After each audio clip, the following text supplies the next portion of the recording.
Zašto me običaš, verojatno je najličnata pesen v albuma. Idejata i tekstet sa od Andreja. Той се сплъсква много с нещо, с което много християни се сплъскват. Знае греха си и не може да повярва, че Бог го обича. Неговите грехове са минало, но той все още се бори с мисълта, че не е напълно приет и от хората, и от Бог като нов човек. Затова често трябва да слага маска пред всички и не може да бъде себе си до край.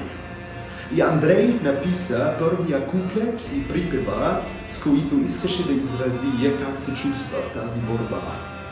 Аз бях много докоснат от този текст. Видях потенциала на тази песен да докосне много християни, които имат същата борба. И голямо впечатление ми направи смелостта на Андрея да бъде толкова искрен в своето споделяне. И това е хубавото на благовестието. То ни уверява, въпреки че не сме перфектни и имаме грешки, Бог ни обича и ни приема с тези грешки.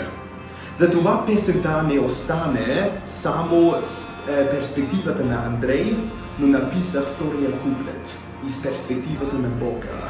Неговата любов е по-силна от всеки наш грях.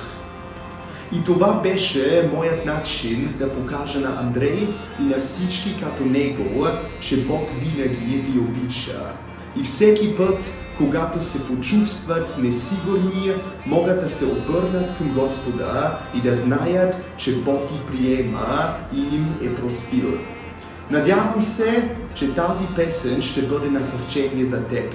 Ако се чувстваш така, помни винаги, че Бог те обича и е готов да те слуша и да те прощава.